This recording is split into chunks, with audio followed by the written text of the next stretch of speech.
एक दिन हजरत मोहम्मद मुस्तफ़ा सल्लल्लाहु अलैहि वसल्लम जंगल के करीब से गुजर रहे थे। आप सल्लल्लाहु अलैहि वसल्लम ने देखा कि एक यहूदी शिकारी ने एक हिरण को बांध रखा है। जब हुजूर सल्लल्लाहु अलैहि वसल्लम करीब गए तो हिरण रो पड़ी और अर्ज करने लगी, या रसूल अल्लाह, आज सुबह मैं अपने बच्चों को छोड़कर खुराक की तलाश में निकली थी, मगर इस यहूदी ने मुझे पकड़कर बांध दिया। सुबह से अब तक कैद में हूँ। मेरे छोटे छोटे बच्चे हैं जिन्हें मैंने दूध नहीं पिलाया। उन्हें मेरी कमी महसूस हो रही होगी। उनके गले प्यास से सूख गए होंगे। या रसूल अल्लाह, मेरी मदद फरमाइए, मुझे इजाजत दिलवाइए कि मैं जाकर अपने बच्चों को दूध पिलाऊं। हिरण्य की दर्द भरी फरियाद सुनकर रसूल अल्लाह सल्लल्लाहु अलैहि वसल्लम की आंखें नम हो गईं। आप सल्लल्लाहु अलैहि वसल्लम ने शिकारी से फरमाया, ऐ यहूदी, तूने इस मासूम हिरण को क्यों बांध रखा है? यहूदी ने जवाब दिया, मैंने इसका शिकार किया है। जंगल के जानवरों का शिकार जायज है, इसलिए मैंने इसे बांधा है। नबी करीम सल्लल्लाहु अलैहि वसल्लम ने फरमाया, क्या तू नहीं देख रहा कि यह एक माँ है? इसके थन दूध से भरे हैं।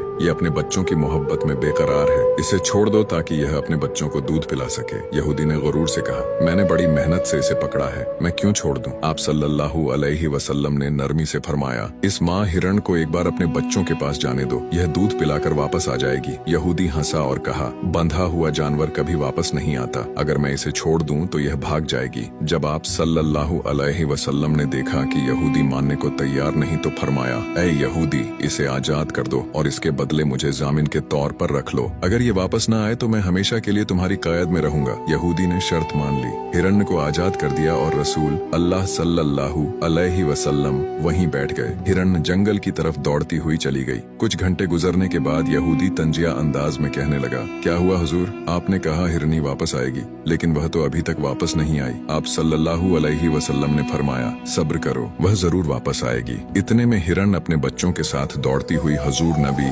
अकरम सल्लल्लाहु अलैहि वसल्लम के पास आकर बैठ गई। यहूदी शिकारी यह देखकर हैरान रह गया। यह देखकर यहूदी रो पड़ा और बोला, या रसूल अल्लाह सल्लल्लाहु अलैहि वसल्लम, जैसे आपने इस हिरण को मोहलत दी, मुझे भी मोहलत दे दें ताकि मैं भी अपने बच्चों समेत आपके दर का गुलाम बन जाऊं। सुभान अल्लाह। फिर वह कलमा पढ़कर मुसलमान हो गया।